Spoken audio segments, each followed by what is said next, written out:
Margaret Whitmore had always been the kind of woman who turned heads.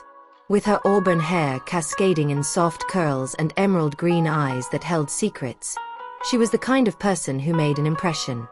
She had been married to Thomas Harrington for 10 years, a man who had given her everything: a beautiful home, a life of comfort, and most importantly, his undying love.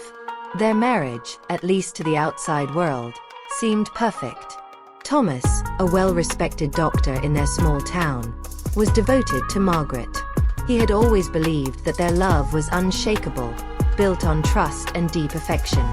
But love, as fate would have it, was never as simple as it seemed.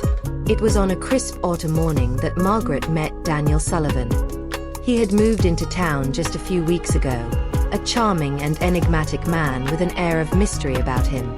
Daniel was a struggling writer, renting a small cottage on the outskirts of town, trying to escape a past he never spoke about. Margaret met him at a local cafe, where she often went to read and write in her journal. That day, she noticed him sitting alone, his deep-set blue eyes lost in thought. When their eyes met, something unspoken passed between them. It was as if the universe had shifted, pulling them into a destiny neither of them could control. Their connection grew quickly. Margaret, who had always been faithful to Thomas, found herself drawn to Daniel in ways she never expected. He was different from Thomas, unpredictable, passionate, and hauntingly poetic. With him, she felt alive in ways she hadn't in years. She tried to fight it. She reminded herself of her vows, of the life she had built with Thomas. But the more she tried to resist, the stronger her feelings grew. It wasn't long before stolen glances turned into secret meetings, and secret meetings turned into something far more dangerous. Margaret had never been good at lying. Thomas began noticing the changes: her distant stares, her nervous energy, the way she would stay out longer than usual. At first, he dismissed it as stress, but when he found a note crumpled in her coat pocket, his heart sank. It was from Daniel. A simple message: "Meet me where the river bends. I need you." Thomas didn't confront her immediately. Instead, he watched, waited, and gathered the pieces of a puzzle that slowly shattered his world. The woman he had loved for a decade was slipping away, and he needed to know why. One evening, Thomas followed Margaret. He watched as she parked near the old wooden bridge, where Daniel was already waiting. Hidden in the shadows, Thomas listened as Margaret spoke. "I can't do this anymore, Daniel," she whispered, her voice breaking. "I love you, but I can't destroy Thomas." "You already have," Daniel replied bitterly. "You think you can just walk away?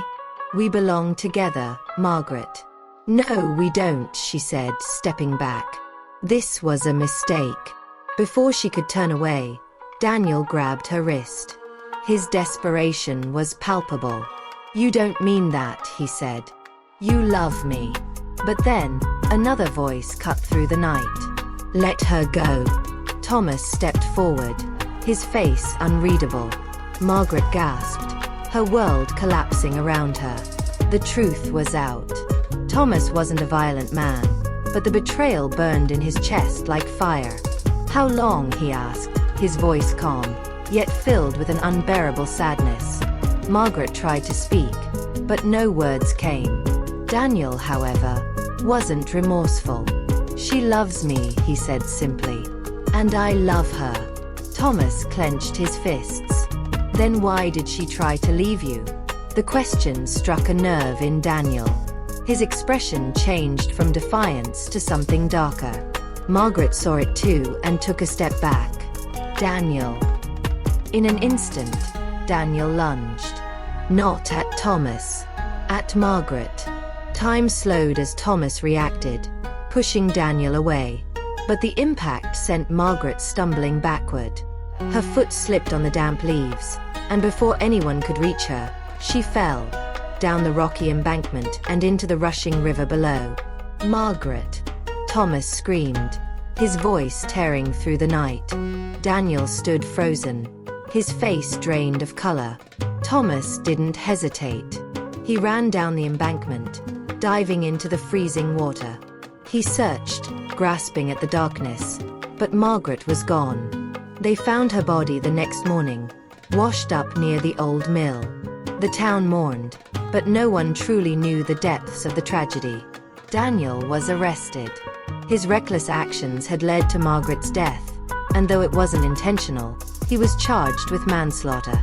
He never spoke a word in court, his eyes hollow and lifeless. Thomas was never the same.